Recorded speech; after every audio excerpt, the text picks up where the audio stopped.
Здравейте хора, аз се казвам Ивелин Димов, вие сте в каналът на eFishing. Утре отивам с моят приятел Красимир Апостолов за костури с Light и Ultralight.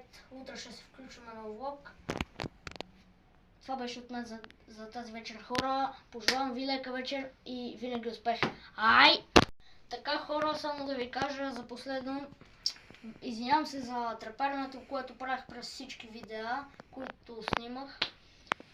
Значи за вече си взема и такова нещо, което нагръдник, с който няма да трепера. Камерата няма да трепери телефона. Той е на моят приятел Краси, но с него си купим. И аз си купа много, съжалявам за това, което казах. Здравейте хора! Вече сме на другия ден. Закостули сме, ето ми го Ultralight-а. На Ultralight сме. За сега аз съм на Rotex Spinner на Savage Gear 2, извинявам се, не може да се покаже.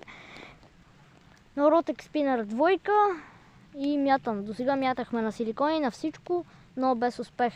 Само на ето го Краси.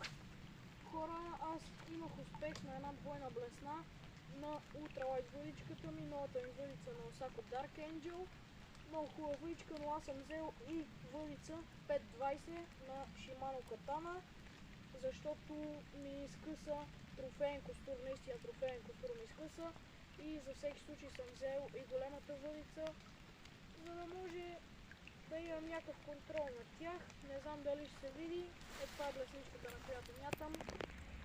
Двойна блесна. Не мога да я покажа, няма значение. Двойна блесна мята Краси с Ultralight от 1,7. Не, от 1 до 7 грама, хора. И че покажи за плющани страшен дъжд. Обаче... Да, хора, но на малки капки, за което той е много добре, защото рибите излизат за кислород. Да, и е хубаво. Така. Добре, хора, накрая си му удари. И хора, това е краят на видеото. Риболът протече доста добре, дъждовно време. Краси се разписа с едно хубаво костурче към 15-20 см. Аз без успех имах някакви удари там. И това беше, но важното е да сме живи и здрави. Абонирайте за канала, цъкнете бутона палец нагоре и камбанката на всички. Това беше от мен за днес. Очаквайте ново видео за костур скоро. Ай!